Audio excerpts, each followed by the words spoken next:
Hola Hola Hola, navegantes, navegantes, yo soy César. yo soy Katia. Yo soy Claudia. Yo soy Ángel. y yo soy Maggie y les damos la bienvenida a este viaje muy especial.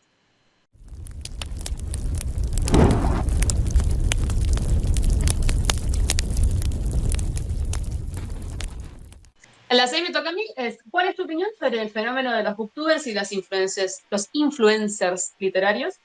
¿Crees que su influencia es positiva o negativa en el mundo literario? Me encanta porque todas estas preguntas son muy fáciles de contestar y todas son blanco-negro, ¿sí? O sea, estamos muy seguros de lo que vamos a contestar. Tenemos Bueno, a ver, creo que como todo lo que hemos contestado, porque hemos sido ambiguos con respecto a todo, sigamos haciéndolo, puede ser tanto bueno como malo. O sea, yo creo que eso primero y principal. Eh, que hay una influencia, la hay. O sea, eso no lo podemos negar. Personas que estamos detrás de un canal y que decimos, este libro me gusta, este libro no me gusta, y en algún punto vamos a influenciar a otros, queramos o no, a lo mejor por la antítesis, a mí me pasa muchas veces. O sea, yo tengo un tema, por ejemplo, cuando yo hablo mal de libros, hay mucha gente que me dice, lo voy a leer, porque quiero ver por qué te molesta tanto el libro. Lo has Entonces, comentado, sí. no estoy haciendo bien mi trabajo. Me pasa que no lo leas. No le pagues a Andy Weir, Proyecto Helmery, no le sigas dando plata. Pero a la gente le gusta porque como yo me sufro tanto, entonces yo quiero saber por qué. O porque quiero ir en contra o lo que sea. Pero bueno, a ver, influenciamos de alguna manera, bueno, nuestra opinión, damos una opinión y hay gente que, bueno, se guía o confía en lo que uno dice y decide ir a comprar tal cosa o no. Eso, obviamente, las editoriales les significa cosas, porque si no, las editoriales no harían lo que hacen de mandar libros gratis a los booktubers que tienen influencia, contratos editoriales de distinto tipo, etcétera. O sea, es un mercado. Estamos generando un mercado por el cual no cobramos como deberíamos, pero bueno, que lo estamos haciendo igual. Que eso sea positivo o negativo, todo depende con el cristal con que se mire, porque, a ver, positivo es en el sentido de que estamos dando visibilidad a la literatura, que cada vez, por múltiples motivos, digamos, es una rama de la expresión artística que va en decadencia. Hay cada vez gente que lee menos, y si estamos pudiendo visibilizar ese mundo, está buenísimo. Que sea positivo lo que visibilizas o no, bueno, eso ya depende de cada persona, porque cada persona es un mundo. A mí, yo qué sé yo, hablo de Calvino, la pobre Katia se leyó hace una noche y un vino mezclado y se quiere matar. Son cosas que pasan. No me lo va a perdonar nunca. Me dicen, vos me hiciste comprar este libro y ahora que aguasado con este libro. Bueno, esas son las cosas que sí pasan. O uno dice, no me gusta nada este libro, me parece una porquería, y a lo mejor le estás impidiendo a alguien leer la novela de su vida. O sea, esto es así. Y después está, para mí, la otra ramita, que también se la dejo para que hablen ustedes, que es, bueno, cuando la propaganda, digamos, o cuando lo que yo digo que está bueno o está malo, está pagado por un medio. Ahí ya la cosa, para mí, sí entra en otro cariz, que es, yo digo que este libro está buenísimo porque la editorial me lo mandó, no tengo idea de qué se trata el libro, solamente me gusta que es de color azul, miré un poquito por adentro, veo qué cantidad de páginas tengo, salgo y digo que es lo mejor que le dio a mi vida. Y lo hacen muchos canales, y entonces, de repente, un libro que es una porquería, pues se pone de moda, un montón de gente gasta plata en cosas que después dicen, ¿qué hago con esto? Te sentís estafado porque es una estafa. Entonces, claro, ahí que vemos la parte negativa. Yo, por lo menos, eso lo veo como totalmente negativo, ¿no? El no poder confiar en el criterio de la persona si está siendo realmente un criterio real o un O criterio adulterado. comprado.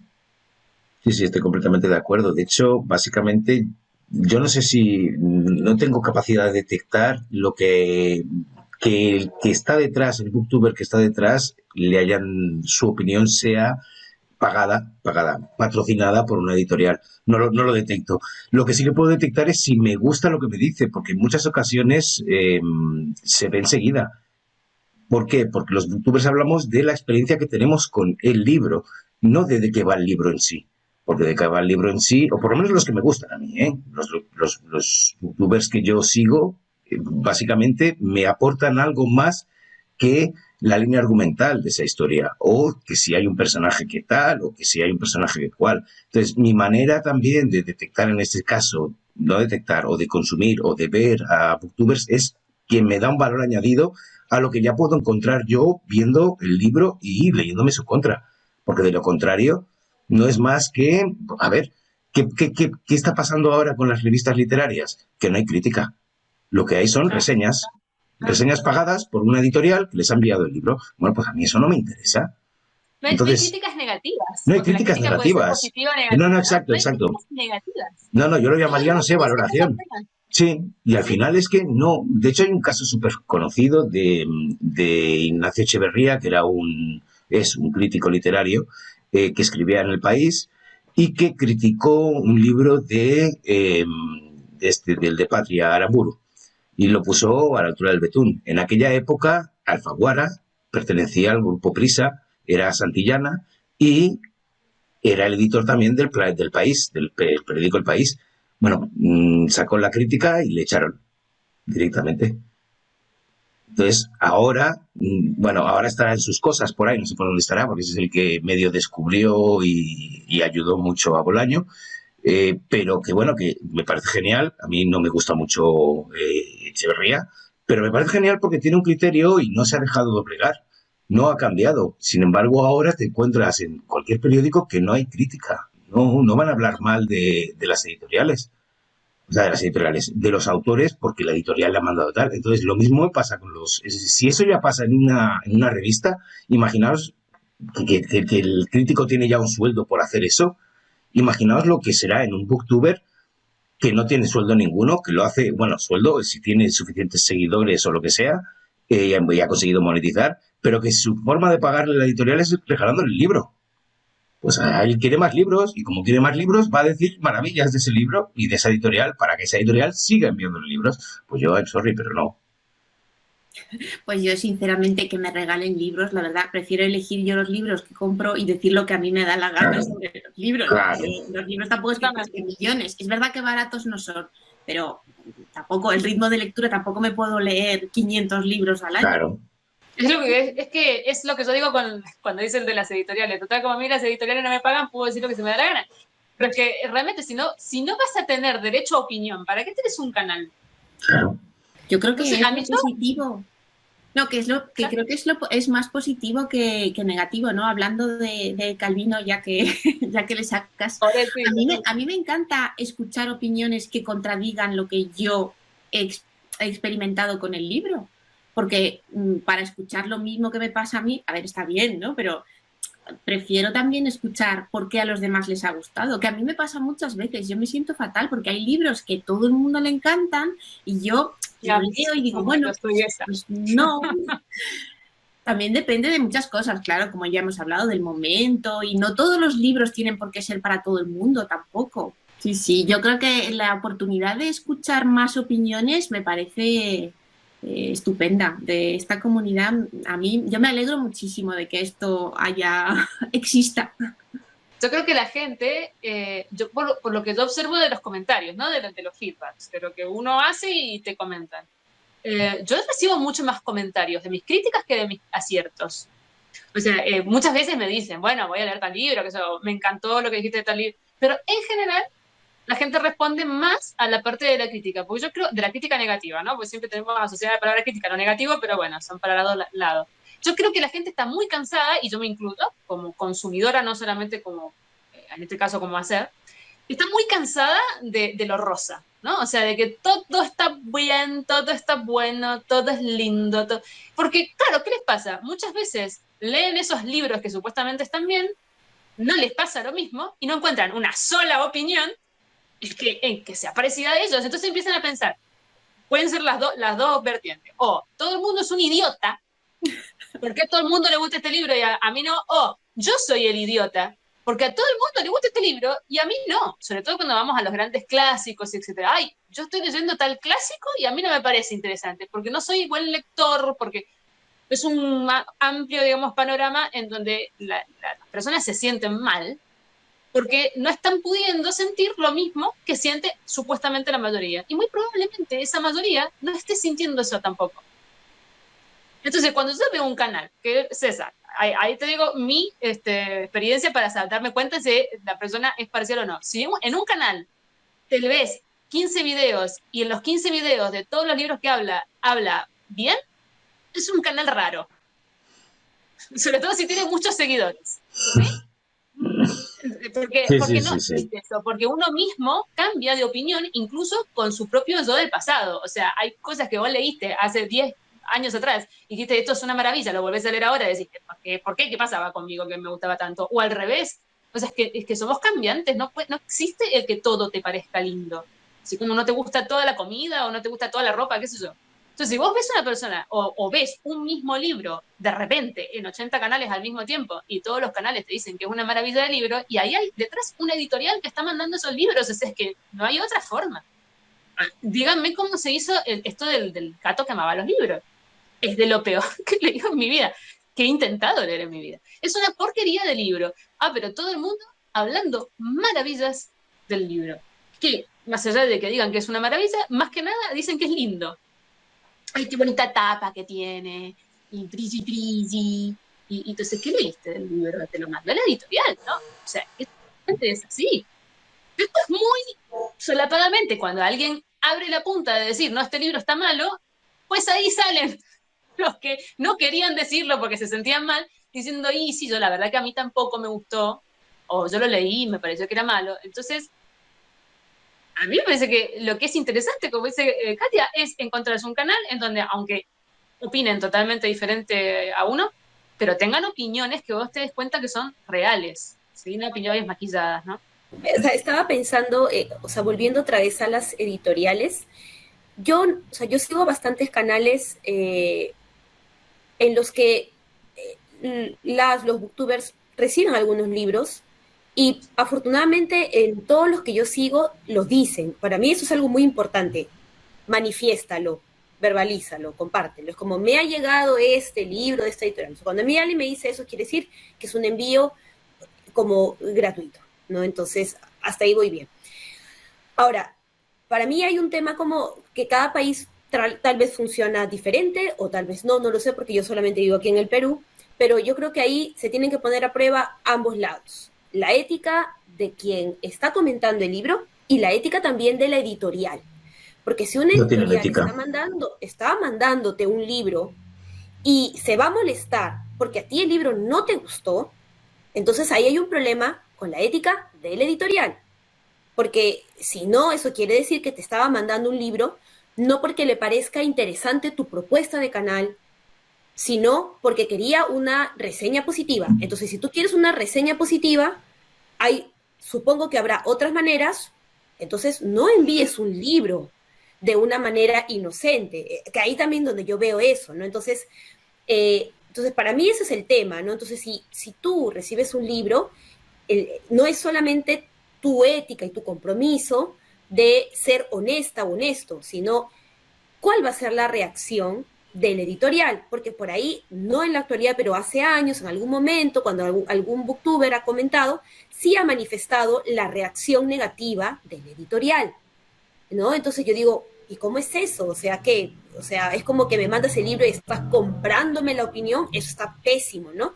Entonces, pero por otro lado, por ejemplo, pasa lo que pasa aquí en Perú, las editoriales independientes son contadas con los dedos, y las personas que hablamos de libros, de literatura peruana, tampoco somos muchas, porque muchos son más jóvenes que yo, entonces leen literatura juvenil, que no es literatura de editoriales peruanas. Entonces, ahí hay un tema, ¿no? Porque siempre hay una preocupación de cómo va a tomar este editorial, porque los dueños de las editoriales peruanas, en algún momento me entero que es el primo, el amigo, no sé qué, la promo de mi amiga tal. O sea, es como que Lima es un pañuelo, eso yo lo tengo claro, Lima es un pañuelo. Tú hoy día criticas negativamente una novela, de acá a un mes cuando tú vas a una presentación del libro, empiezas a sentir miradas, empiezas a enterarte de que hay mala onda, y esto pasa mucho en Lima. O sea, la vida literaria de Lima es así, porque todos, o sea, o nos conocemos, y si no nos conocemos, pasan los años y nos damos cuenta de que teníamos gente en común. Entonces, para mí hay un tema como muy difícil, ¿no? Para mí depende mucho de cómo funciona tu circuito editorial. Entonces, por esa razón, cuando a mí me han ofrecido editoriales peruanas mandarme un libro, yo les digo, yo lo voy a comprar. O sea, yo voy a comprar porque a mí me gusta apoyar las editoriales peruanas es mi compromiso, y yo lo voy a leer. Y si lo leo, lo comentaré. Y yo lo que hago es cerrar ahí. Quiero tener libertad. No quiero tener incluso libertad para... Y que obviamente mi libertad incluso es limitada, ¿no? Porque cuando a mí algún libro peruano no me ha gustado, yo no lo comento en mi canal. No lo comento en mi canal por también otros temas.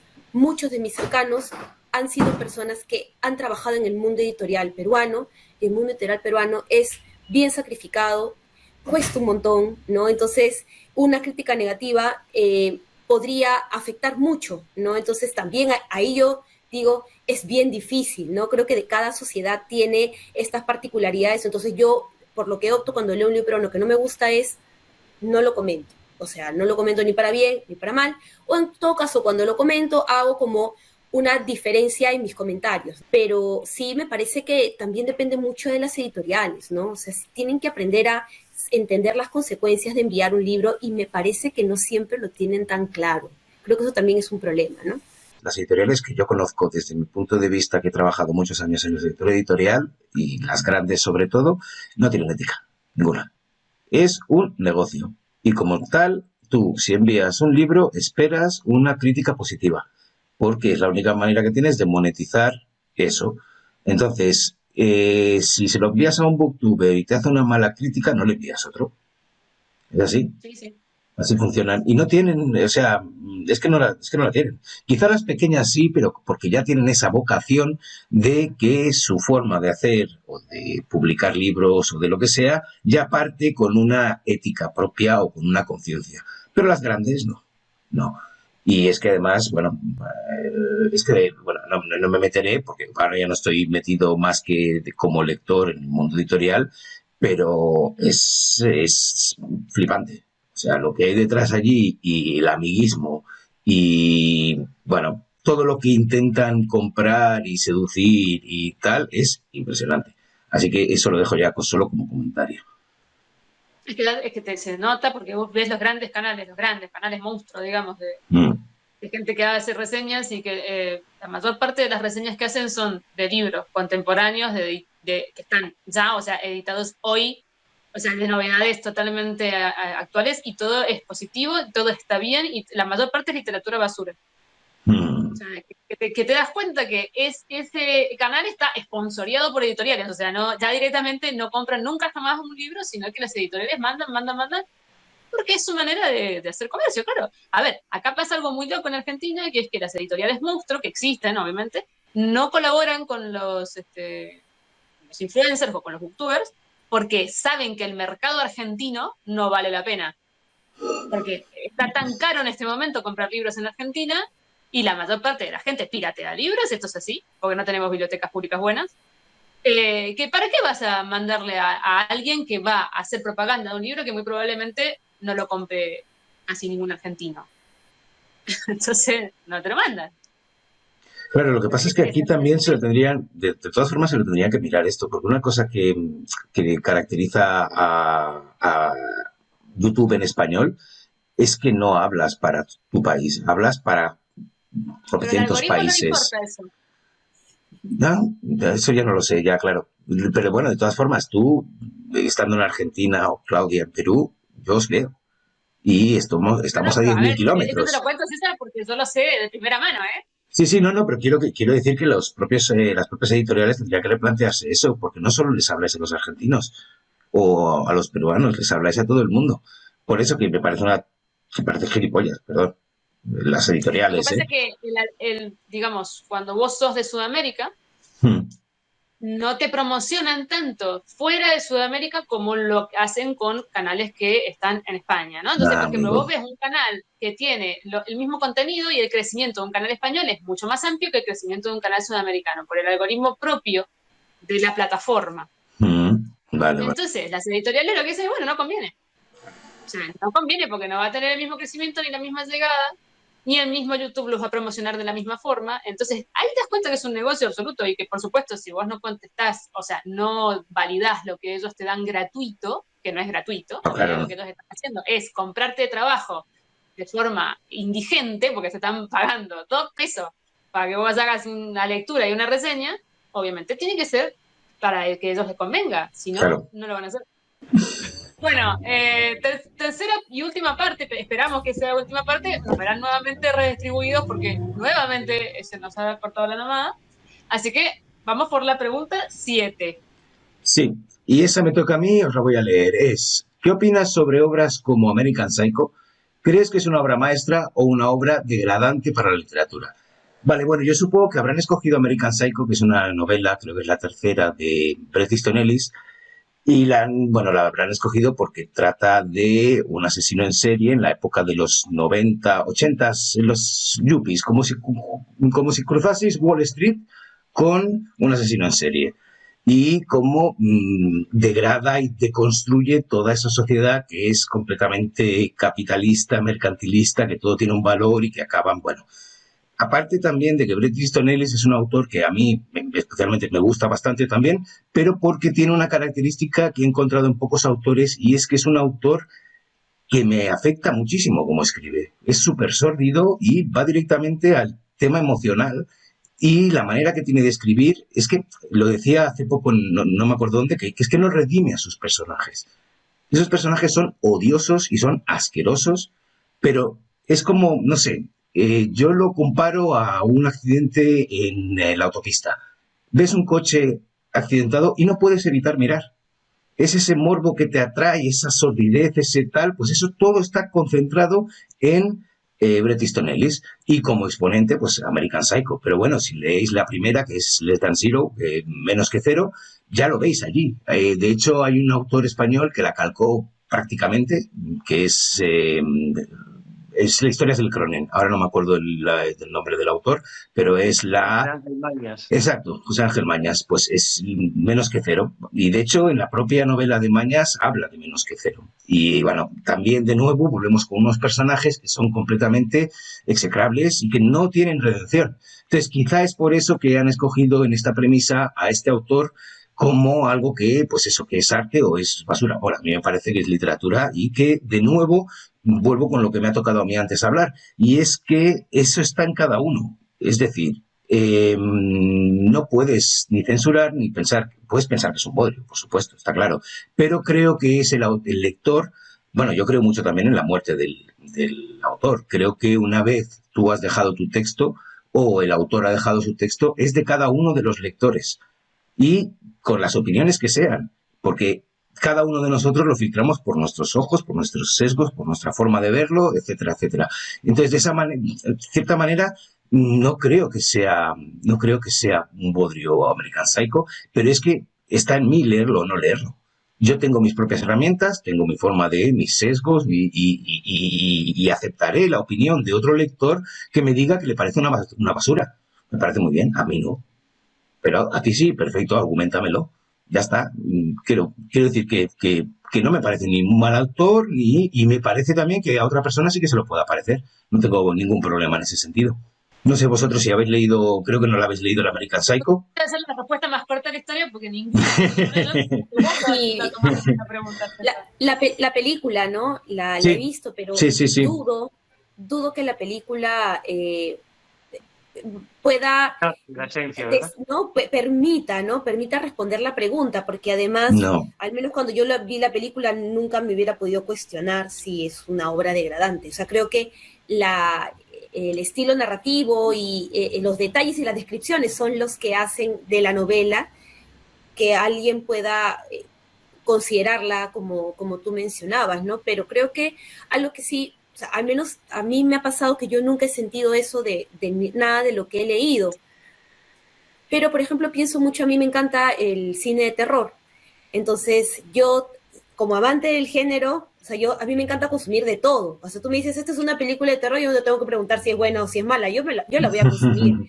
Y claro, sé que muchas personas dirán, o sea, perdón la expresión, como dirán, pero qué porquería de película. Y yo, bueno, no te gusta la película, a mí me encantan, o sea, me encanta, pero claro, se nota que eso no es sangre, se nota que eso es jugo, y yo digo, pero me encanta que se vea así, me encanta que se vea irreal, que se vea de bajo presupuesto, a mí me gusta esa estética también, porque finalmente estamos hablando ahí de estéticas, ¿no? Entonces, hay gente a la que le gusta esta estética de bajo presupuesto, o esta estética donde se apela mucho al morbo, se apela mucho a, digamos, a lo asqueroso, y puede no gustarte, y está muy bien que no te guste, porque a todos no nos va a gustar exactamente lo mismo, ¿no? Pero creo que de ahí a que se pueda generalizar y decir de manera común esto es degradante o esto no es literatura, no lo sé, creo que es un poco complicado esto, ¿no? A mí me pasa eso con el cine de terror, no me pasa con la literatura porque nunca he leído algo que me haya hecho dudar, ¿no? De lo que podrían decir los demás, pero sí creo como tú decías, ¿no? Está en cada uno cómo cataloga finalmente lo que acaba de leer, ¿no? Bueno, es un poco como el tema del concepto de lo estético, ¿no? O sea, todavía estamos muy, muy bajo el ala de lo que se consideraba estéticamente correcto de el 1800 y no hemos adelantado nada. O sea, seguimos considerando que si algo está proporcionado, que si algo es bello, vamos a hablar del arte plástica, que es más fácil, que si algo tiene, que es eso, mimes y lo que sea, es estético. Pero después eso se rompió, son un montón de conceptos que sí, que imperaron desde los griegos en adelante, durante muchísimo tiempo, pero que después en algún punto hubo una ruptura y entonces se empezó a pensar, por qué, por ejemplo, no puedo hacer algo horrible y que no sea arte? O sea, ¿por qué no se lo va a considerar arte? Si yo hago no sé, ponele, Picasso, hago una persona con la nariz acá y el ojo acá arriba del costado, que no tiene nada que ver con nada, no es proporcionado, no es bonito, no es bello, pero sigue siendo artístico, ¿no? Entonces, cosas muy locas, por ejemplo, durante muchísimo tiempo en las pinturas y en las esculturas, los agujeros del cuerpo se hacían cerrados, ¿sí? Porque nada de lo que estaba dentro del ser humano debía exteriorizarse o debía verse, por lo tanto las bocas cerradas, por supuesto a nadie se le hubiera ocurrido dibujar un ano. ¿A quién se le hubiera ocurrido? Bueno, pues al Bosco. Y el Bosco dibujaba anos con flores que salían del medio del ano. Y al Bosco recién ahora se lo considera una maravilla y mira las cosas que hacía, porque después hubo una ruptura y hubo un montón de pintores que dibujaron anos. O sea, o bocas abiertas o dientes cariados, porque lo interior también era importante, no solamente cómo nos veíamos externamente, ¿no? Entonces, estos conceptos de qué es arte y qué no, cambian, por supuesto que cambian. Y lo mismo pasa en la literatura. ¿Por qué considerar que solamente lo que está estéticamente escrito, bello o lo que sea, o que trata de temas que no son sórdidos o que no son terribles, es literatura y lo demás no? El realismo sucio, ¿es literatura buena, literatura mala? Y depende de con qué juzguemos eso. Y muy probablemente si vos le mostrás a Bukowski, a un, no sé, a un escritor del siglo XV, te va a sacar, te va a meter en la pira, te va a decir, hay que quemarlo.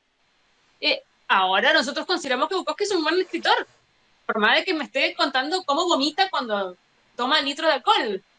Uy, perdón, moví el apodo. Entonces, es una pregunta un poco capciosa, diría yo. Creo que estas preguntas, ojo, según lo que aclaraban Juan Carlos y José Luis, creo que también lo hicieron con la inteligencia artificial, o sea, como que la inteligencia artificial les tiraba ciertas consignas y ellos la terminaban de redondear, así que probablemente, no sabemos si es de ellos o no, pero se tome un tema, digamos, que para todo el mundo es controvertido, y entonces por eso es que se habla de American Psycho y no de otro libro. Yo, que no tengo ni idea de American Psycho, es que no me imagino qué puede llegar a tratar o de qué manera para que se lo tenga que considerar literatura o no. O sea, ¿con qué está escrito? ¿Con los pies? No entiendo cuál es. A ver, vamos a lo básico. Miró, para un artista del Renacimiento, era cualquier cosa. Era un mono que se había puesto con una brocha a pintar, porque acá ahí no hay nada. O sea, no hay una figura representada, son un montón de colores tirados de cualquier manera. Incluso Miró hacía pis sobre sus cuadros. Podemos sacar el ADN. Eso es lo interesante del día de hoy. A Miró lo podemos volver a hacer porque estás tus genes en el cuadro. Pero imagínense esto para Miguel Ángel, que se pasaba 30.000 años bien estudiando la anatomía para poder esculpirla. Y le mostrás, mirá, y te dice, ¿pero quién hizo esto? El nenito que agarró la papilla y la tiró así bueno, Pollock mismo.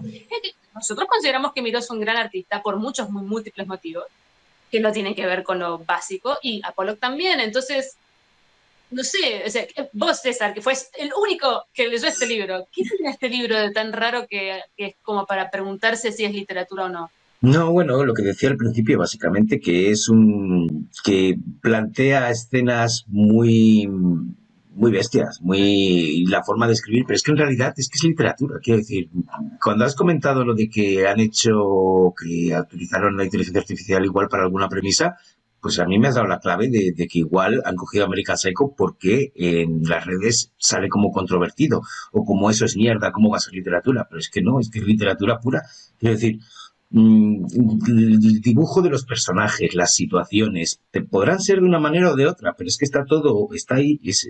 Así que no me subo al carro de que esa premisa la ha hecho una inteligencia artificial. Sí, es lo de, así digo Coelho, por Dios, me voy a incendiar yo mismo. Porque encima, miren a quién quería decir, Humberto Eco. Sí, con historia de la belleza y de la Humberto lealtad. Eco tiene 2 libros de estética, sí. Uno que se llama Historia de la belleza y el que sigue se llama Historia de la fealdad, ¿no? Sí. Y en los dos son libros de estética y en los dos te explica por qué es que ambos son arte. Simplemente a esta gente habría que decir, bueno, anda de Humberto Eco. Después diremos si esto es literatura o no. Bueno, son cosas muy subjetivas y que por ahí son discusiones de personas que no tienen las herramientas adecuadas para discutir sobre el tema, sino que pasa por una cuestión de, dijo algo que me pareció horrible, esto no es literatura. Claro. No está analizado objetivamente, ¿no? Bien, pregunta 8. ¿Quién la tiene? Sí, esa es la mía también. A ver, leo la consigna. ¿Cuál es tu opinión sobre la importancia de la traducción en la literatura? ¿Crees que es necesario leer libros en su idioma original para una mejor comprensión de la obra? A ver, lo primero que creo que es algo bien notorio, porque nosotros además hemos pasado por algunas décadas como lectores y hemos notado la diferencia, ¿no?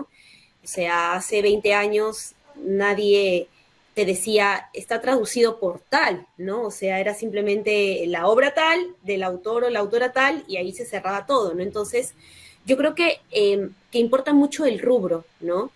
Nosotros somos lectores,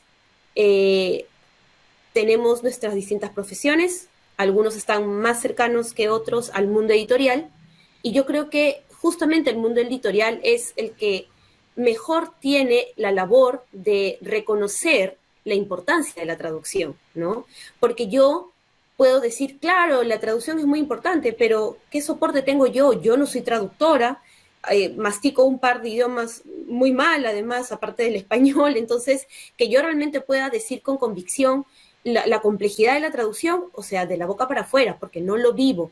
Sin embargo, los editores, las personas que tienen a su cargo editoriales, sí que saben la importancia de los traductores, ¿no? Entonces, para mí creo que viene un poco por ese lado, por el reconocimiento y creo yo, también por el pago. Eso es lo que yo desconozco. Entonces, aquí la literatura, los libros son una industria y hay que hablar de ellos como industria también, no solamente desde el lado de nuestra posición de lectores, ¿no? Entonces, lo que me preguntaba es, ¿les pagan bien a los traductores? No. Porque ¿de qué me sirve a mí decir en mi canal, sí, tal libro de fulano, de sutana, publicado por...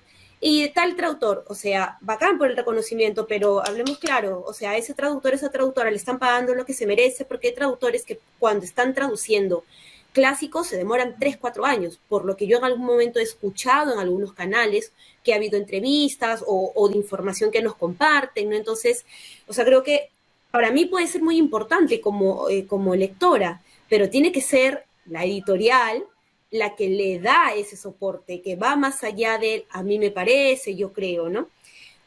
Ahora, sobre si es necesario leer libros en el idioma original, yo me preguntaba de qué manera leer esto. Y claro, es que a mí me encanta leer literatura escrita en español. Yo siempre busco que los chicos tanto de mi curso como del club de lectura que yo tengo también en la universidad, siempre como que recomiendo mucho a autores, autoras en español.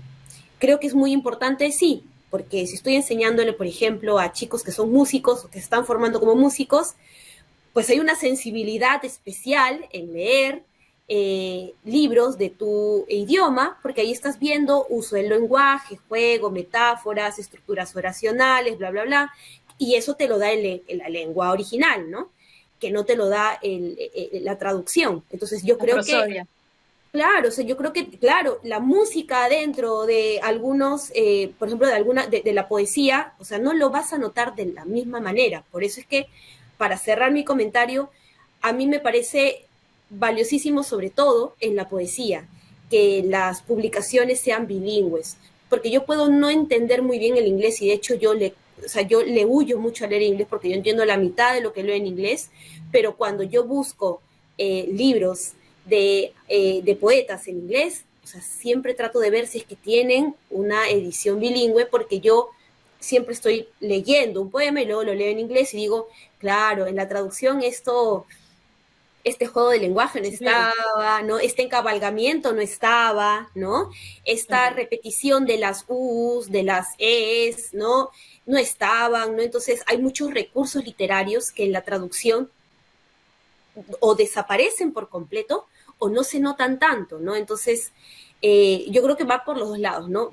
Valiosísimo el trabajo de los traductores, importante también que en literatura como la poesía se pueda tener de primera mano también el idioma original. Mira, así sea francés y tú no sepas francés, en algún momento puede ser que algo aprendas y de pronto vas a tu libro bilingüe y dices, o sea, ahora sí puedo entender un poco algunos recursos que no había ni siquiera notado cuando lo leí en traducción, ¿no? Entonces creo que por ahí iría un poco como mi comentario. No sé qué dicen ustedes. Sí, yo creo que en el caso de los traductores, a ver, en música siempre decimos que hay como tres patas muy importantes del fenómeno artístico musical, que es el creador, o sea, el compositor, el intérprete, que sería el músico instrumentista, y el oyente. Los tres reconstruyen obra. Uno la construye y los otros dos también. En el caso, el símil es igual, porque nosotros en el caso de la literatura extranjera, el traductor es el intérprete. O sea, si hay un mal intérprete, cuando uno escucha una obra, ¿no? Vos escuchás Bohemian Rhapsody cantado por Freddie Mercury. Lo escuchás cantado por Pepito. No te gusta de la misma forma. O lo escuchas cantado por alguien que te gusta más porque se asemeja más a lo que vos considerás que está bueno. El intérprete hace el casi 100% del trabajo, digamos, en cuanto a agarrar algo que ya está compuesto y pasarlo por su filtro para que sea apreciado por otro. Por eso es que a múltiples, o sea, una misma obra, múltiples versiones, hay algunas que te van a gustar más que otras. O sea, hay algunas que decían, este me da más, me simboliza más porque está pasado por el filtro del intérprete. En el caso del traductor es igual. O sea, el traductor hace ese papel justamente. Si yo tengo un mal traductor, pues me va a llegar algo muy pobre. Es el tema, por ejemplo, a mí pasó esto, que yo no me daba cuenta, porque toda la vida tuve la suerte de leer a Bradbury con muy buenas traducciones. Porque tenía la biblioteca de mis abuelos, estaba todo Minotauro tiene buenos traductores, siempre pagó a buenos traductores, y siempre leía a Bradbury bien traducido. Una vez me pasó que estaba leyendo Fahrenheit, justamente, la estaba releyendo, y tenía la versión de mi abuelo que estaba hecha pelota, y dije, bueno, voy a dejarla porque se me va a destrozar entre las manos, voy a comprarme otro nuevo. Y no había ninguna Minotauro, me compré una de bolsillo, porque yo total, bueno, es lo mismo. Cuando yo ya había llegado a la mitad del libro, tomé desde donde había dejado. Casi me muero. O sea, es que me encontré con un escritor que era una porquería. O sea, dije, ¿qué pasó? O sea, ¿qué pasó con Bradbury? Se me quedó un escritor básico, horrible, con encima Fahrenheit, que no es de lo mejorcito de Bradbury. O sea, en cuanto a que si le sacás la parte poética a Fahrenheit, y bueno, te queda una historia muy base. Entonces yo fui a comparar las traducciones y dije, ay, la calidad de la traducción del que había hecho la traducción para Minotauro y la calidad de este, que es cualquier cosa. El tradujo literal, no le dio importancia a nada de lo que es importante en el original. Yo después sí que leía Bradbury en inglés, y entonces, claro, ahí me di cuenta del enorme trabajo que tiene el traductor, porque es que él es un escritor muy complejo de traducir. O sea, tiene una prosodia, justamente, una musicalidad en lo que dice, repeticiones de palabras, expresiones que justamente enfatizan ciertos sentimientos, palabras inventadas, una poesía en lo que escribe, que si vos tenés un intérprete justamente malo, te va a llegar un libro horrible. Si vos tenés un buen traductor, te va a llegar un libro lo más cercano a la realidad. Ahora, que es lo mismo leer en el original que traducido, y no. Lamentablemente hay cosas que en el idioma original no se van a poder. Yo muchas veces me pregunto con la literatura argentina, que tenemos formas tan particulares de decir. Yo me imagino, qué sé yo, a Selva Almada, traducido al alemán. ¿Cuánto que se debe perder? Porque hay un montón de la idiosincrasia del país o de las personas o lo que sea, a través de cómo se habla y del lenguaje, que es casi a veces intrasladable.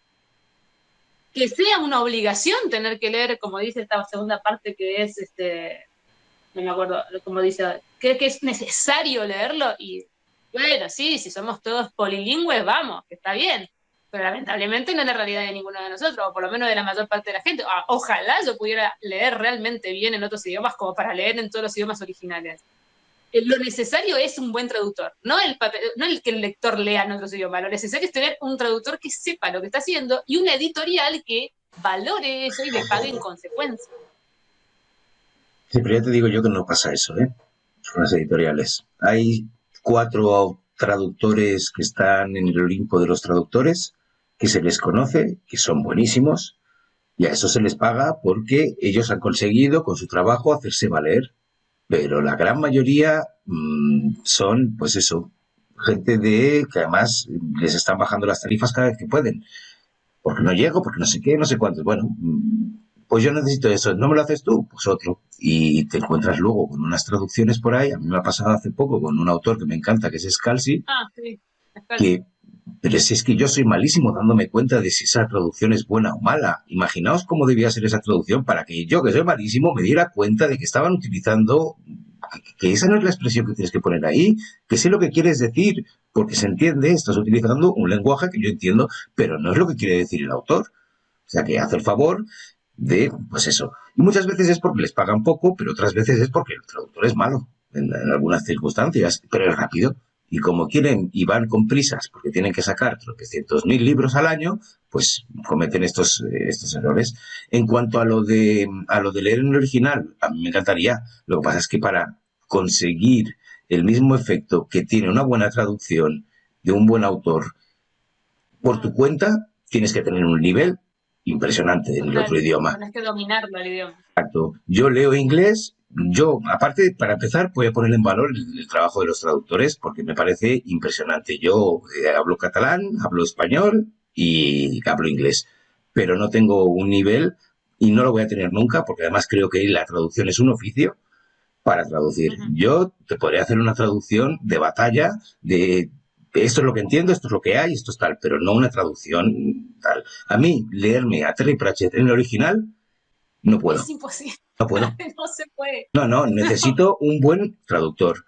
A ver, es que además luego ves el original y, por ejemplo, Húmedo von Mustachen, que es un personaje de una de las líneas del progreso, pues es Moist den Lipwick, que es lip, labio y peluca de labio. Von Mustachen, coño, maravilloso, tío, maravilloso. Sí, o, por ejemplo, Terry Pratchett, perdón, J.K. Rowling con Harry Potter. Death Eaters. Yo en los últimos de Harry Potter ya los leí en inglés. Pero los mortífagos son come muertes. Y se les ocurrió que iban a utilizar el latín, que es maravilloso. Sí. Mortífago. Si es que es mejor que Death Eaters. O sea, eso, chapó, pedazo de traductora. Claro, y es que es necesario, y hay que ponerlo en valor, y hay que ponerlos en la tapa, y hay que decir que es a través de sus ojos que nos llegan autores de un talento impresionante. Sí, y entender que uno paga, por ejemplo, es lo que pasa con ciertas editoriales como Alba, que uno paga más porque justamente hay eso, o sea, es que le han pagado a un traductor como la gente, claro. Y entonces lamentablemente el costo hay que repartirlo entre todos. Entonces, Cátedra, Ediciones Cátedra, tienen unas ediciones increíbles, son horribles, pobrecitas. Sí. O sea, ellos bajan presupuesto en la parte justamente estética De diseño. la edición, pero lo que es la parte de traducción, la parte justamente, que Clau lo puede decir perfectamente, del estudio que hay literario con esos prólogos increíbles, Sí, que impresionante. realmente valen la pena el libro. Pero sabes también Claro, por qué es esas eso, son las cosas ¿no? que uno tiene que saber, que tiene que poner en valor y que tenés que realmente, sí, voy a pagar más porque vale Sí. la pena la gente que trabajó para esto. ¿Sabes por qué también pueden hacer eso? Porque en muchas ocasiones son de dominio público, han prescrito los derechos porque el autor lleva 80 años muerto y entonces no tienes ni anticipo ni Sí, pero royalties. las de bolsillo, con las de bolsillo César agarran, e incluso traducen a los rusos, pero traducido del inglés. Ya, O sea, hay alguien que ya, lo tradujo al ya. inglés y ese tipo agarró la traducción y que Ya, tiene dices, la pero ¿qué me estás...? Ya. También del inglés, estoy indignadísima. ¿Con qué? A los japoneses, también del inglés. Ah, que si del ya inglés, del ruso claro, se pierde, no. del japonés ya es que eso... Olvidate. Es que a mí también en este caso me la dan con queso, porque yo tampoco soy intérprete, entonces me la cuelan. Y leer en el idioma natural, hombre, pues no leeré yo a Goethe en su lengua materna, desde luego, porque no me da. Entonces, sí es verdad que algunas veces hemos tenido en casa un mismo título con dos traducciones diferentes, y si lees una y otra, ves las diferencias. A lo mejor de un clásico, una que tenemos, por ejemplo, es Orgullo y Prejuicio, y la traducción de Alba era como más moderna, usando un lenguaje más moderno, y la otra, no recuerdo qué editorial era, pero era una traducción mucho más clásica. Pero claro, con los dos libros pegados, si no, a mí me la dan con queso, pero desde el primer momento. Es necesario que los traductores cobren bien, pero es que en la literatura nadie cobra bien. Ese es el gran problema. Sí, la editorial.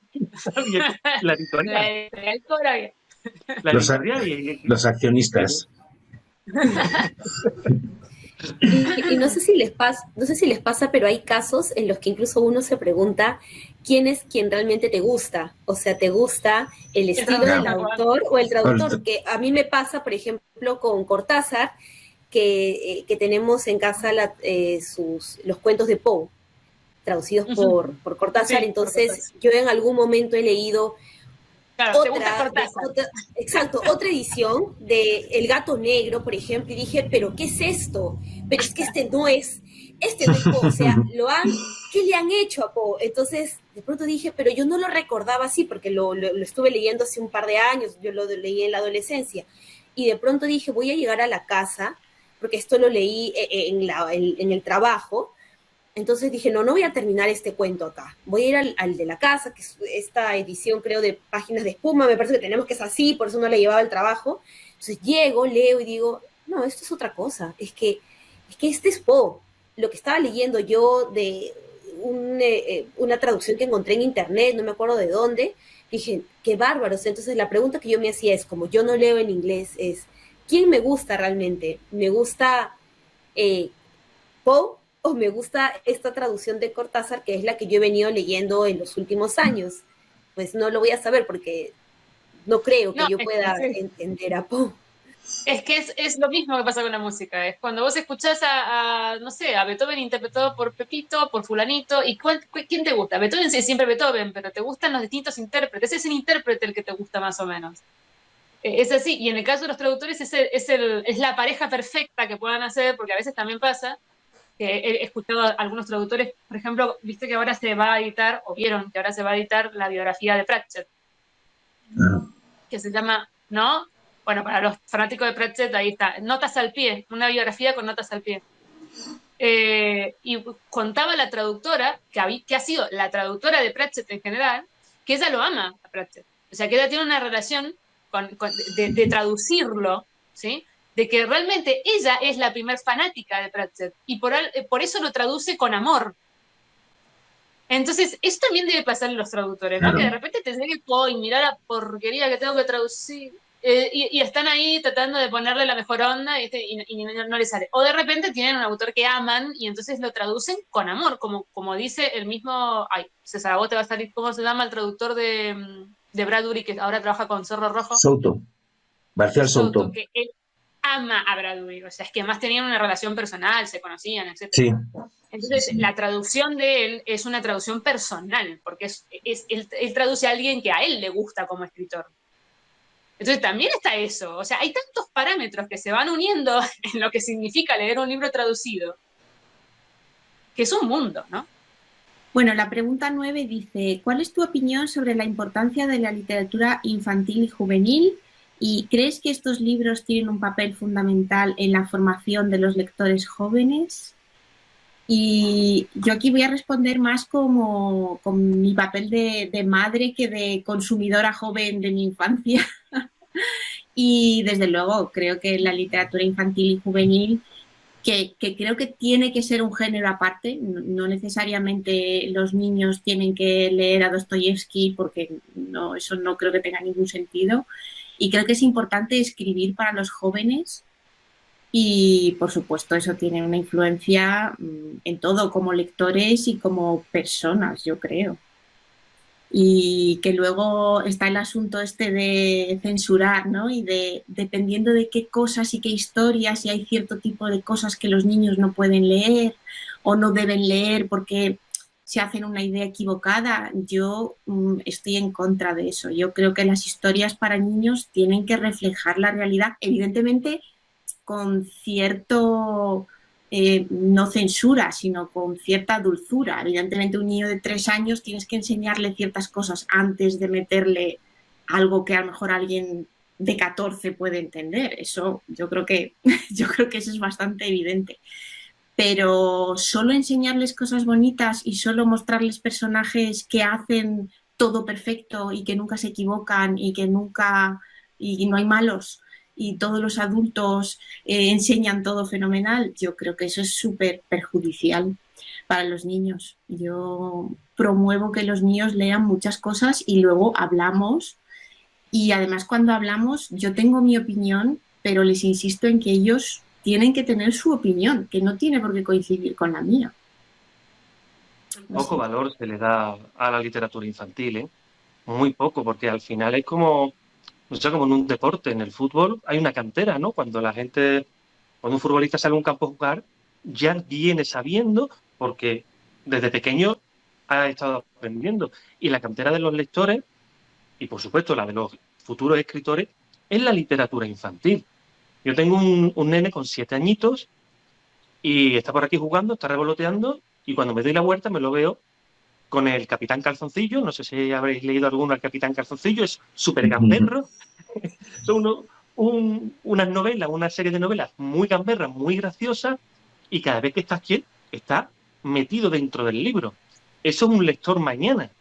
Entonces, porque se le suele menospreciar mucho a la gente que hace literatura infantil. Como, bueno, son escritores de segunda. A mí me parece mucho más difícil escribir para un niño que para un adulto. Escribir interesante. Que le interese a los niños, ojo, no que le interese al editor o al... Exacto. O al... Claro. Claro, el mío se acaba de devorar Los Super Patatas, que otro se ha devorado la serie entera y tiene 7 años, está aprendiendo a leer todavía. Y cada vez que está quieto, me lo veo sentado en el sofá con el dedito leyendo en voz alta. O sea, el libro lo llama a él. Pues eso es muy, muy importante. Y a los autores de literatura infantil, pues lo tenemos que tener donde se merecen, que siempre se les menosprecia mucho. De hecho, te diría una cosa, se cree todo el mundo que cualquiera puede escribir literatura infantil y tal, y no es verdad. O sea, la literatura infantil es algo muy serio. Creemos que no, pero es muy serio, y los autores de literatura infantil son autorazos. Sí, pero además que te das cuenta cuando grandes autores fallan totalmente en escribir cosas para chicos. Sí. Cosas para chicos y decir, no, seguí escribiendo para adultos porque esto es horrible, ¿no? Sí. Por eso te digo que se creen que pueden... Ay, perdona. No, dale. No, perdona, dale. No, que digo que mis hijos tienen muy claro cuando un libro les engancha y cuando un libro les aburre. Dicen, mira, es que esto no me interesa nada. Y sin embargo, cuando les interesa, quieren más. Hay segunda parte de esto porque quieren seguir.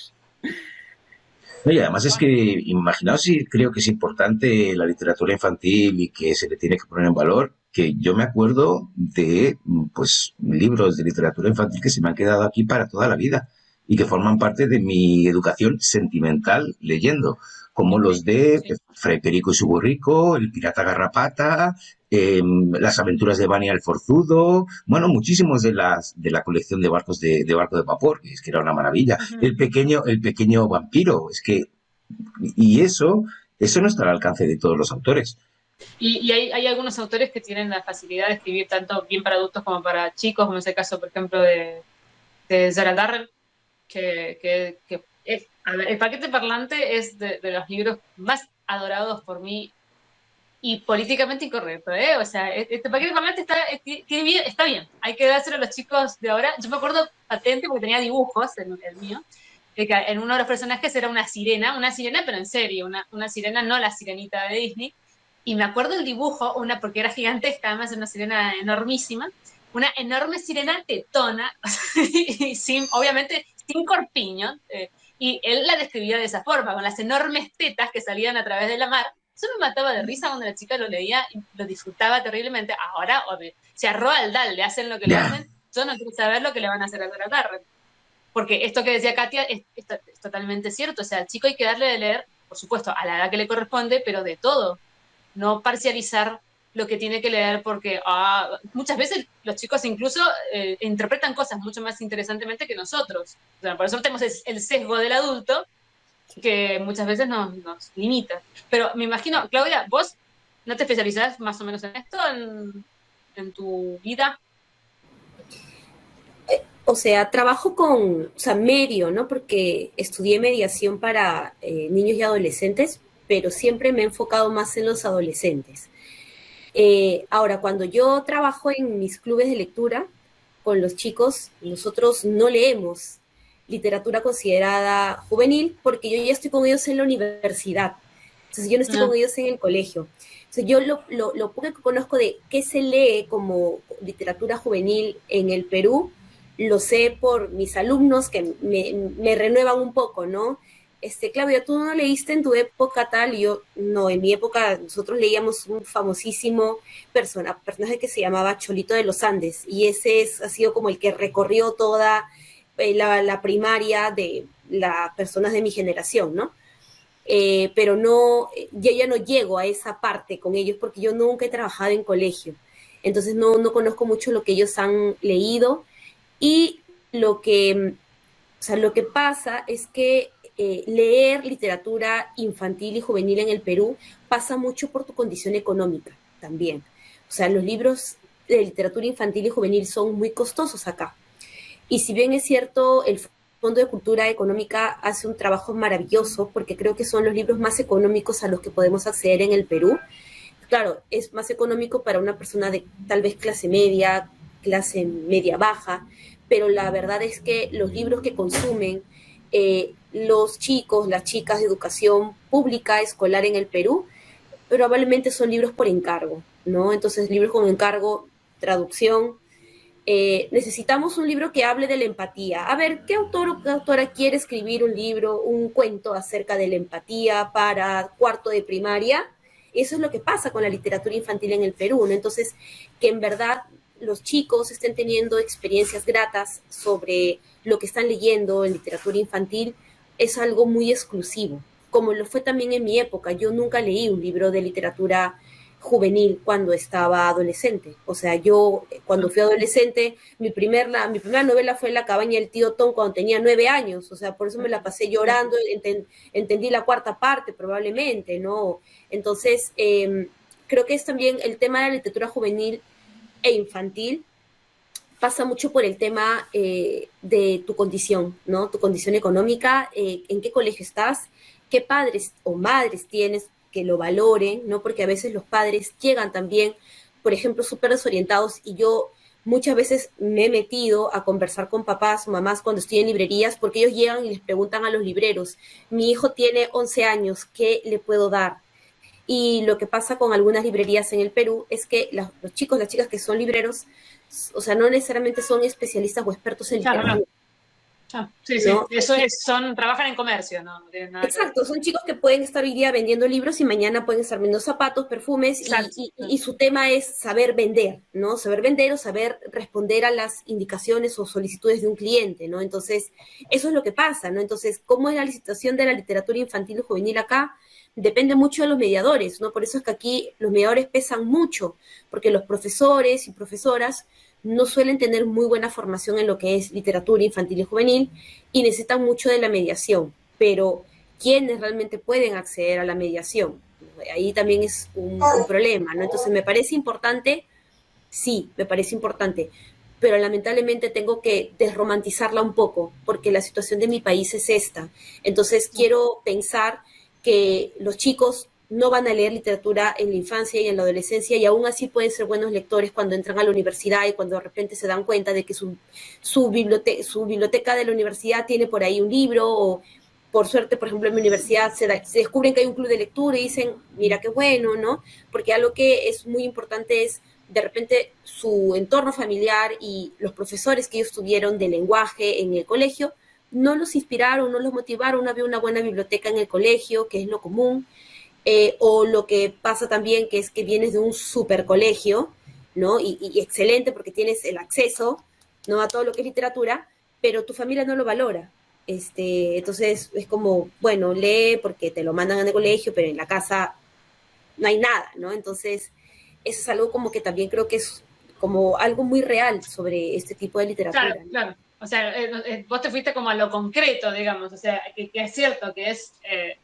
Entonces hablábamos más de si la literatura, así como en rasgo general, la literatura infantil y juvenil es importante, y vos te vas a lo concreto, que es lo real, de decir, bueno, sí, importante es ahora, todo el mundo tiene acceso a la literatura infanto-juvenil, la gente que lee, los chicos que leen literatura infanto-juvenil, ¿les gusta esa literatura? Porque muchas veces esa literatura ni siquiera está pensada para el disfrute del niño, sino para que aprenda cómo, no sé, levantarse de la cama, aprenda cómo lavarse los dientes. Claro, entonces, ese trabajo que es tan importantísimo que se da en las escuelas, ¿cuántas personas hemos escuchado diciendo a mí se me murieron las ganas de leer cuando pasé por la secundaria? Porque me obligaban a leer cosas que no tenían nada que ver con nada, horribles, aburridas, no mediadas, justamente, sí. Y no quise nunca más leer un libro. Y sí, yo creo que los que resistimos, digamos, la educación primaria y secundaria era porque ya leíamos en nuestras casas y ya nos gustaba leer de por sí.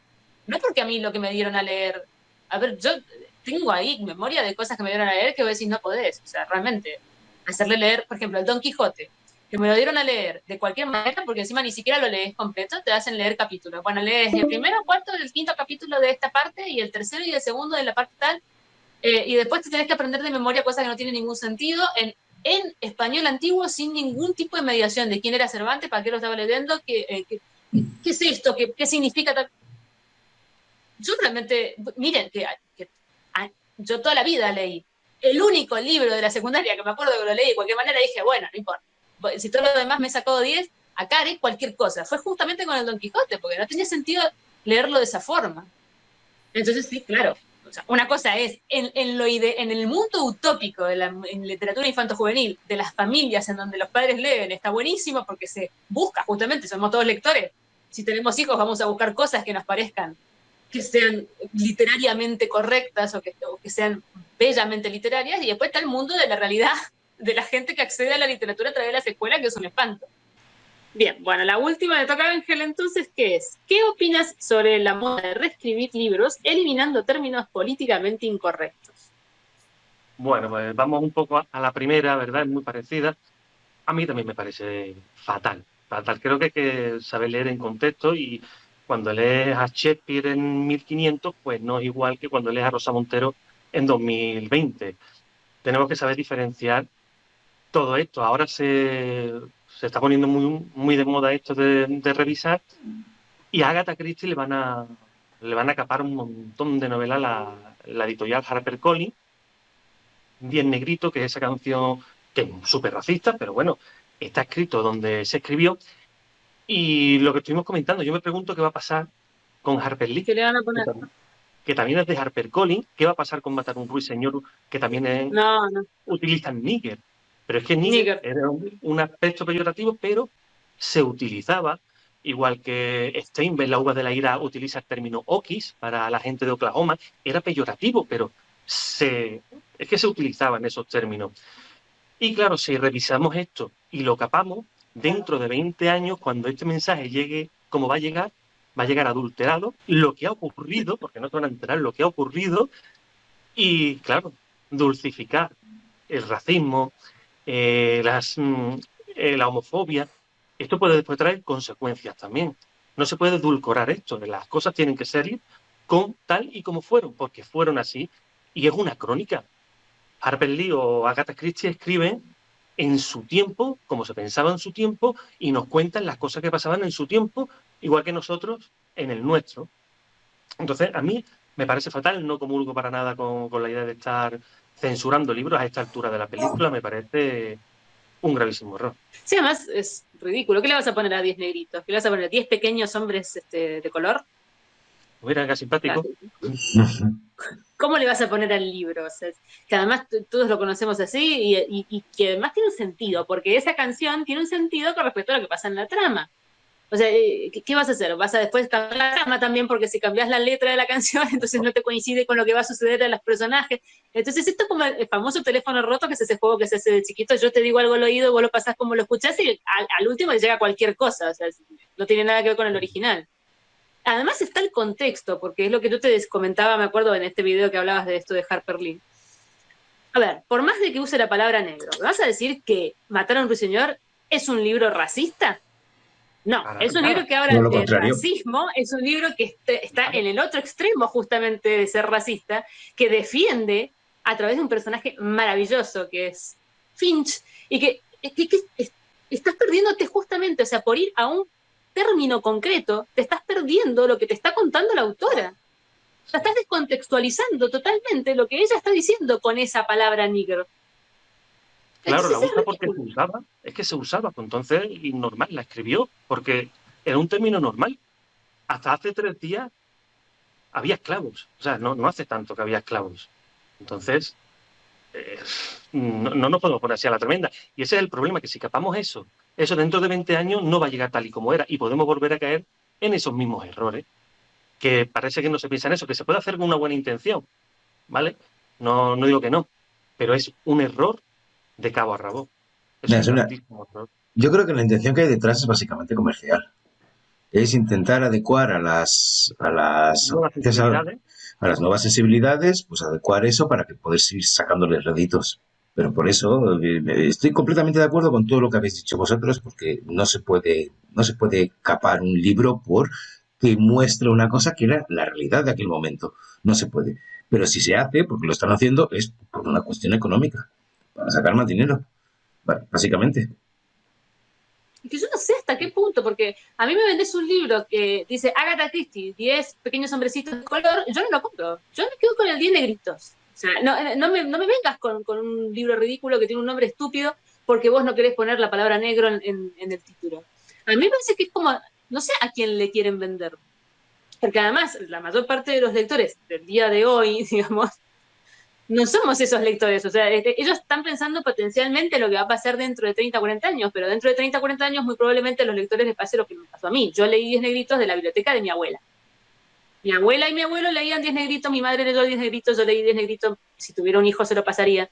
Entonces, ¿qué sentido tiene cambiar la identidad de un libro? Porque en realidad finalmente esto es lo que pasa con la metamorfosis, que dicen que está mal traducido y que sería la transformación. Pues yo escucho la transformación y para mí no es la metamorfosis acá. O sea, yo ya lo tengo asociado con una forma de escribirse, bien, mal, como sea. Pero esa es la identidad para mí de ese libro. Entonces, ¿qué es lo que realmente, qué está detrás de lo que está haciendo la editorial? Para mí, más que vender esa nueva versión, lo que están haciendo es como poner en foco a ciertos autores que a lo mejor no están saliendo tanto. Eso, por ejemplo, lo de Roald Dahl. Roald Dahl es un autor muy conocido, que de ciertas generaciones fue muy importante, pero ahora está en boca de todo el mundo por lo que está queriendo hacer la editorial. A lo mejor la editorial dijo, y bueno, ¿de qué manera podemos visibilizar a Roald Dahl? Y bueno, hagamos lío sobre alguna cosa para que todo el mundo hable y entonces ahora todo el mundo sabe quién es Roald Dahl. Pues yo no sé a qué otra cosa apuntan. Esto de que vos decías, César, de decir que en vez de Matilde, en vez de leer no sé quién... Sí, Joseph Conrad, ahora lee... Jane Austen. Sí. Ya, ya. Si es que no tiene... que no sé, no sé. Ya te digo que antes que hablábamos de censura, al final también esto sirve para ver bien lo que piensan las editoriales de sus lectores. Porque Que ya me somos dirás, todos oh, ovejas. sí, que somos idiotas o algo. Es lo que deben Sí, pensar, sí, sí. porque unos cambios, pero es que lo ves y dices, ¿en serio? ¿Que me vas a cambiar a Joseph Conrad porque lo lee Matilda en ese Por seno, momento o por Jane Austen? ¿Por qué? ¿Porque tiene que leer una como si le mujer? diera aquí. Claro, Claro. porque es más es feminista, si no, no. Bueno, y porque es una Matilde tiene autora. que leer novelas de romántica, pues si no, Claro. no, no es mujer. Sí, bueno, a ver, es que claro, Jane Austen es romántica. Es que es Por verdad. eso.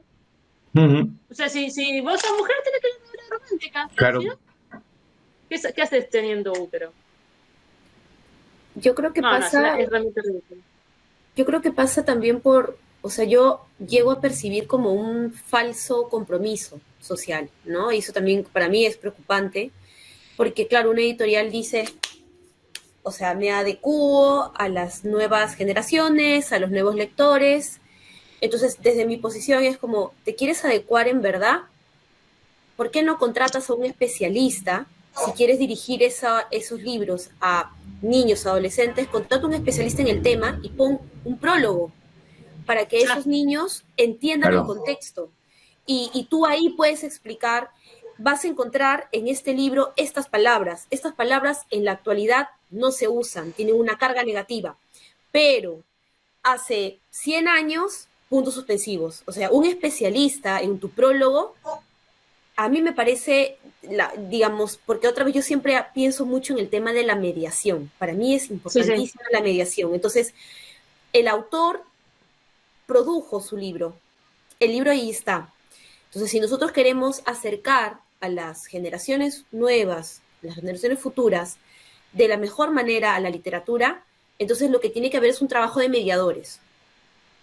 Los traductores terminan siendo mediadores si es que de alguna u otra manera, por ejemplo, no sé, o sea, como uno lee la Ilíada, la Odisea, y no es la misma traducción de hace 50 años que la que es en la actualidad, o uno lee el Quijote y de repente por ahí unos pies de página son súper útiles, ¿no? Entonces, en ese sentido, el traductor está haciendo no solamente un trabajo de traducir el idioma, sino también de acercar a la época, al periodo con algunos pies de página, ¿no? Entonces, eso es lo que yo creo. Ahí yo noto como un falso compromiso con los lectores, porque en realidad tu compromiso es que sea real, pero claro, si implica dinero, implica pagarle a alguien un prólogo, ahí tu compromiso de pronto desaparece de la mesa. Eso para mí es problemático también, ¿no? O sea, ¿qué están haciendo en verdad las editoriales? O sea, creo que lo que implica invertir ya no les suena bien, ¿no? O sea, les suena bien lo que aparentemente es el compromiso, pero el compromiso real, que es hacer un trabajo serio y darme un producto serio, por el cual además pagamos un montón de dinero, pero creo que yo nadie he escuchado decir, en mi país venden los libros baratos. O sea, a nadie nunca lo he escuchado decir eso, jamás. En España, en Latinoamérica, jamás lo he escuchado. Entonces, si me están dando un libro que me está costando $25, es lo mínimo que puedo exigir. Un prólogo que me lleve a la época y que me permita entender un poco qué es lo que están pasando con ciertas palabras en esa obra finalmente, ¿no? Sí, es que el compromiso es un compromiso de postureo, ¿no? O sea, el compromiso lo más superficial posible, que Muy se vea que marketingiano. yo quiero ser políticamente correcto, pero en realidad no hay ningún trasfondo en eso. Simplemente le cambio la tapa a algo. Rascas un poco la superficie y ya ves exactamente lo Exacto, que hay. es la Es misma. marketing puro. Totalmente de acuerdo que hay que poner contexto, por supuesto, hay que explicar y no hay que perder los originales. Y por supuesto hay que seguir creando cosas nuevas. Yo creo que tiene que ser un conjunto, ¿no? De mantener los originales hasta un orden, ¿no? Porque muchas ediciones del Quijote, como decíais, pues realmente están traducidas al español moderno, no es el original tal cual. Pero bueno, que eso también hay que conservarlo. Alguien que sepa leer el original y traducirlo, eso también es importante. Y ponerlo en contexto, por supuesto, totalmente de acuerdo. Nada de cambiar, solo poner en contexto. Bueno, y hasta aquí hemos llegado con lo que sería la segunda parte de este especial. Espero que lo hayan disfrutado y vuelvo a repetir lo que hicimos en la primera parte, porque no hay para más. Así que los saludos van a ser los mismos. Por favor, no se quejen. Bueno, muchas gracias, Maggie, por organizarnos y unirnos, y hasta la próxima. Sí, gracias a todos por la conversa tan bonita y esperamos sus comentarios. Cuídense, nos vemos. Pues muchas gracias a todos, chicos, lo hemos pasado estupendo y hasta el próximo vídeo. Chao. Suscribo, ha sido una maravilla estar con vosotros hoy. Muchas gracias a todos, me lo he pasado muy bien y nada, os deseo a los que lo veáis un felicísimo día y os mando un besazo enorme. ¡Mua! Hasta el próximo viaje. ¿Lo veis? Sí, ya te veo. He tenido que cambiar de lugar porque me he tenido que cambiar al salón, al cuarto de juego, porque el niño ya estaba acostado y allí lo molestaba un poco. Ah, vale. Mientras no haya un inodoro de fondo, está todo perdonado. Después lo tenemos que poner en una posición fija y todos sonriendo para la foto. Ah, bueno, claro. Ah, ya. Claro, porque tengo que hacer la miniatura. Claro. Así que nos quedamos estáticos un rato. A ver, que voy a mirar a la cámara. Lo sabes, claro. Uy. Ay, paren. Paren, porque ahora yo me pongo más de frente, porque si no, no se ve. Bueno. Pues me toca a mí. Me queda congelado. Ángel, nos estás interrumpiendo la foto. ¿Cómo pues? Ah.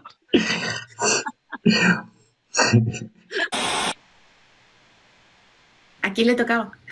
A la Claudia. Es que, perdón, lo que pasa es que como dijiste saludo, yo entendí que el saludo, porque saludo para mí... Sí, tienes que decir hola, ¿no? Ya. Hola. Saludar. Ay, pero estamos dando la Pero era despedida. despedida. Ah, que para nosotros es distinto. Ah, ¿Había que despedirse o había que...? había que... No, hay que despedirse, hay que despedirse. Ay, Vale. Ahí va la intro. Hemos terminado, ¿no? Sí, Sí. creo que... Sí, yo creo que ya... Maratón. Seguimos con las fiestas. Ojo, 3 horas, Ojo, ojito. Exacto. Yo ya sabía que íbamos Bien. a estar un rato, pero un ratazo tanto no lo pensaba, Me Era muy diferente. acaban Yo de dije venir, 2 horas. acaban de venir a mirar si estaba vivo todavía o no. 1 hora y media. Sí, yo también pensaba 1 hora y media, pero me cago en la mar. No, muy bien. Censura. Yo voy a Sí, aplicar la censura. censura. Todo lo que te hemos Exacto. dicho que no hay Te que toca hacer, a ti ahora. me toca a mí hacer de editorial, justamente. Voy a aplicar la censura y poner una linda carita así de fondo y sobre todo voy a dividirlo porque esto es imposible. Sí. Ni nosotros nos vamos a bancar de escucharnos a nosotros mismos. También. No. ¿Qué decimos? Bueno, no lo sé, hasta la vista, baby.